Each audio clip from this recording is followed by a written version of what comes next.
Welcome back to the Agweek podcast. I'm Agweek reporter Ariana Schumacher.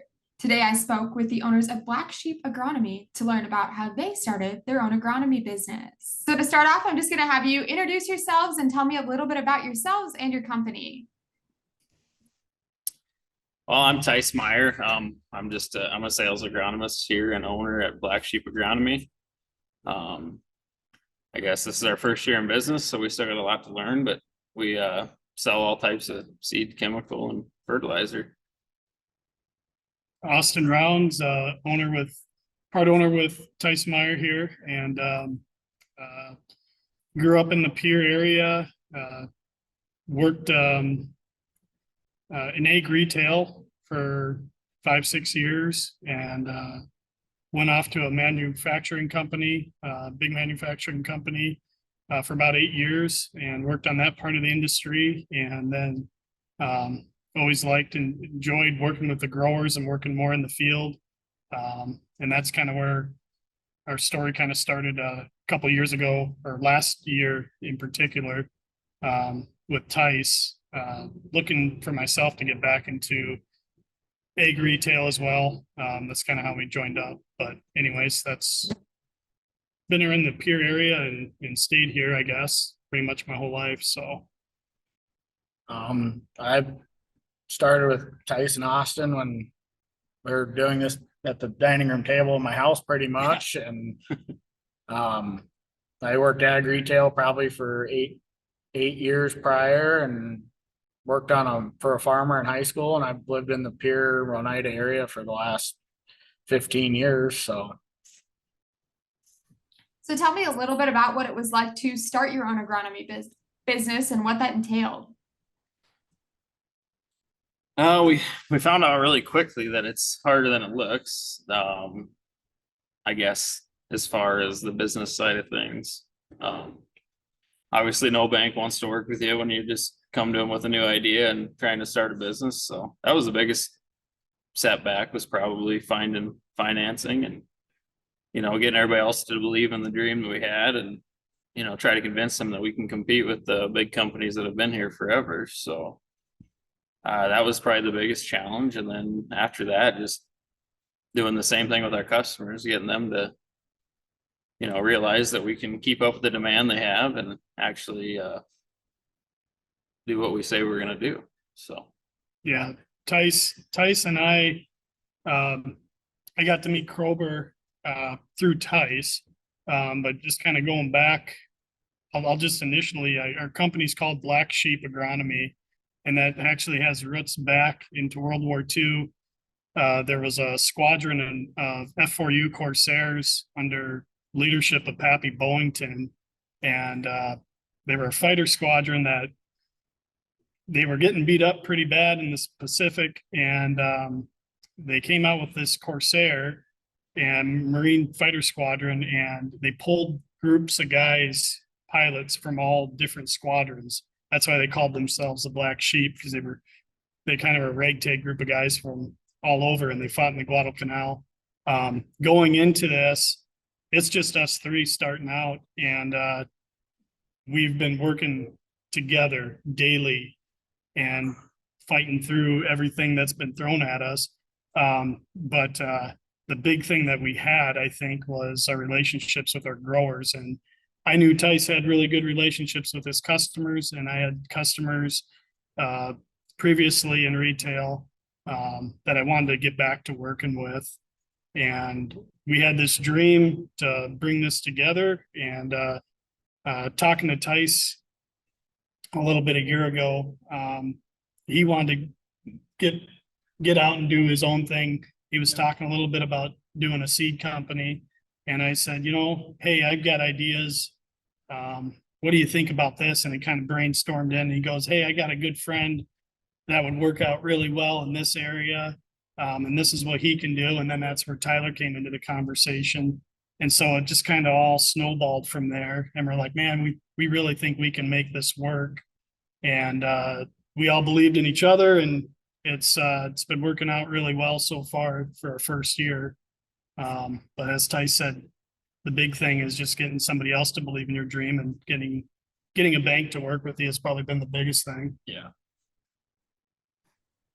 And so what has the time frame looked like from your initial idea to starting your business and getting it off the ground? How long did that take? Yeah.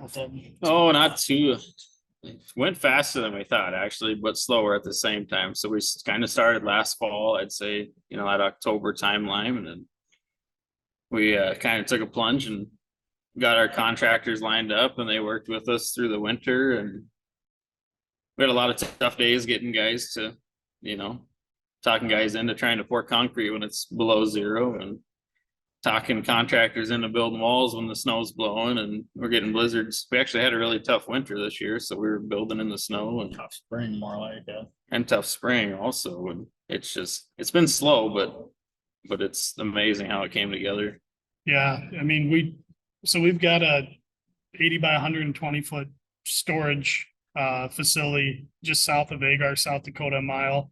That's on its new facility. It's a lot of these two, their input and ideas and how they wanted it to flow for our products. And so we helped on the creation and help design it and build it this winter with the contractors when they needed extra hands and stuff like that. And so it's been a day-to-day process on that aspect. I mean, we picked up equipment out of the oil fields for cheap use stuff that we had to fix up, and found some good fertilizer tanks in the same area, and it's kind of been piecing it together piece by piece from the ground up. Yeah. And a lot of it's been grower driven. We kind of had an idea of what we wanted to do for chemical and seed for year one, but then our customers, a lot of them been talking to these two and myself, and we're saying, hey, could you provide these products in year one? And it wasn't really a vision for us, but through really grace of God and everything, we found containment, and we found tanks and stuff, as Tyce mentioned, and we were able to buy fertilizer storage and stuff like that, all the tools and necessary pieces to make that aspect of the business work. So we're able to supply what our customers needed. And we've been very, very open to what their needs are for this area. And so a part of our business plan has changed and grown to what they need. And it's been very successful in year one. Yeah. And so what kind of connections have you built with your growers, and kind of how big is your grower area? Tell me about some of the successes you've seen throughout your first year. We've all been in the retail business for a while, so we did have a lot of loyal customers or supportive customers that are the only reason this business even worked. If we didn't have our loyal business or loyal customers the first season, we'd probably be in a whole different situation here. Absolutely. But they're the ones that kept us afloat, and I would say that was one of our biggest successes, is actually, first off, the customers following us or coming and doing business with us, and then secondly, being able to supply that business. That was the biggest win in my mind, and it seems to just keep growing too. I think more guys are realizing that we can actually deliver on product when they want it, and I think it keeps getting better every day, I guess. I think guys like the idea of what we're doing with the locally owned business, and we're not another franchise, and we're actually locally owned and trying to keep our farmers' investment in our community. Absolutely. So what about you guys?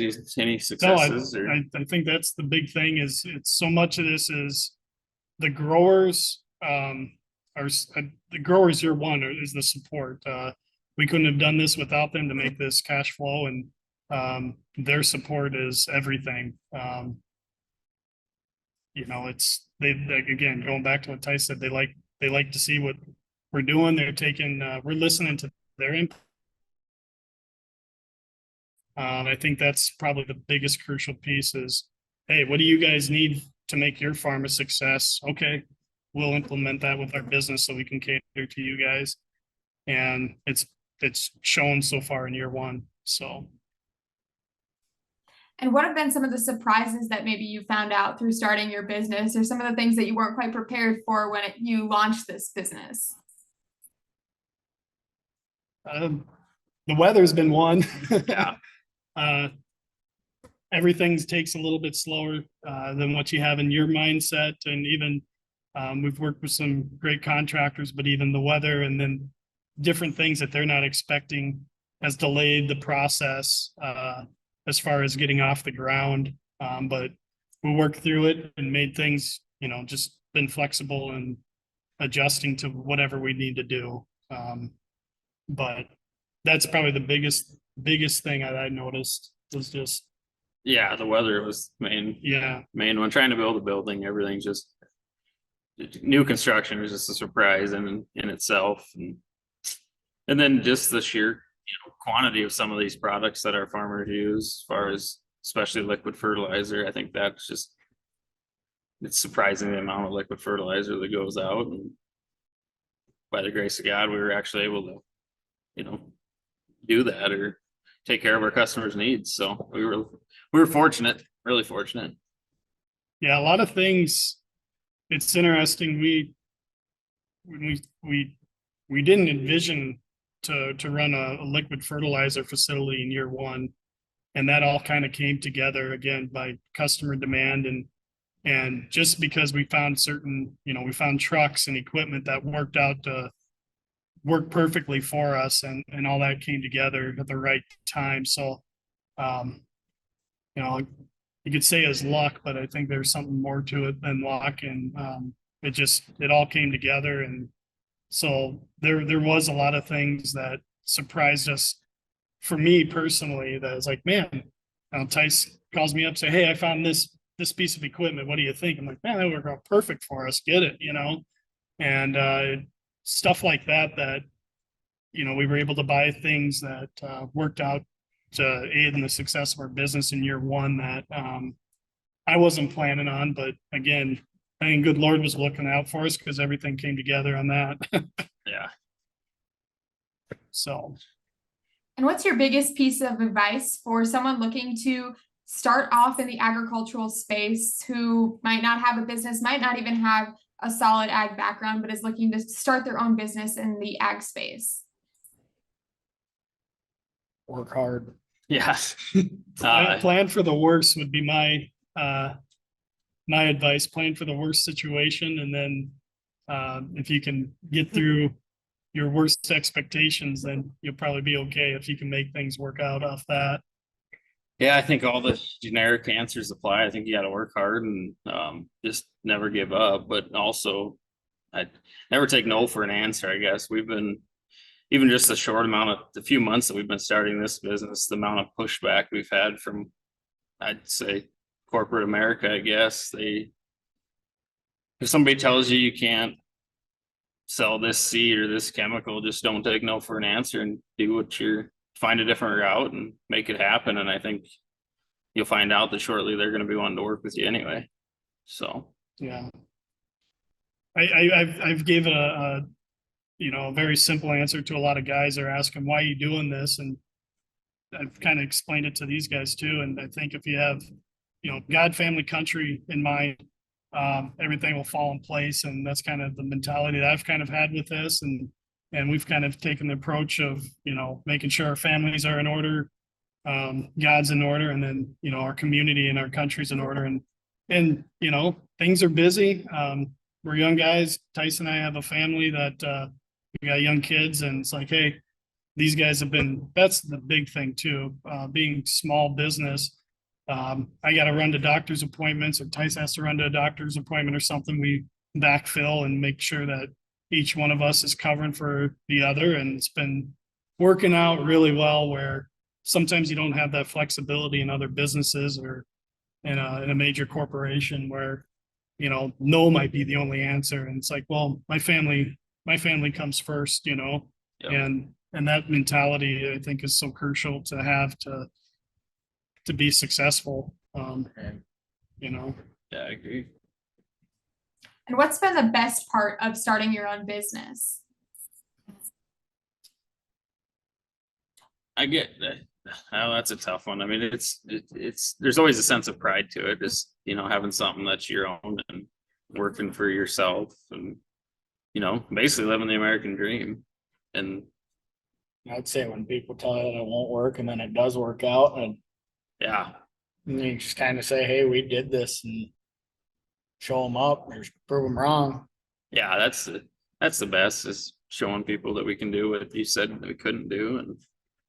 And at the end of the day, I think the nicest part is we're staying local now. I mean, I don't see my customers' hard-earned dollars going to, different parts of the country anymore. I know where it's gonna go, and I know it's gonna stay here locally, and we're actually gonna invest back into the community, and I think we're only gonna show people that more and more every year.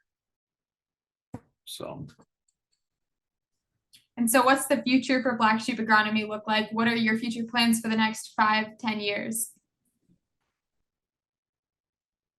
Well, we hope to be here 5 to 10 years from Yeah. now. We just hope to grow some personnel as well, and hopefully, my vision is that other growers see the success of their neighbors and maybe come over and take a look at what we're doing and offering, and hopefully that their business succeeds and grows. And ultimately, if if there's a young farmer or a farm business out there that wants to grow their business, we can benefit them to where they can build acres or do more custom farming and offer good service and low pricing, that they can build their business, and through that success our business should grow as well. So for me, I really want to see our customers grow, and then that tells me that we're doing things right. yeah, I really want to just keep bringing, cheaper prices to get the best price on everything that we can. We have less overhead than most, and I think we can do that and bring better deals to our customers at the end of the day. That's what matters. Thanks for listening to this week's episode of the Agweek podcast. If you enjoy this content, visit agweek.com/subscribe to support our work. You can also keep up on everything we're doing at Agweek by following us on Facebook, Twitter, Instagram, TikTok, or subscribing to our email newsletter at agweek.com. And of course, you can always catch our best work in the Agweek magazine or on Agweek TV. And please remember to rate and subscribe wherever you listen.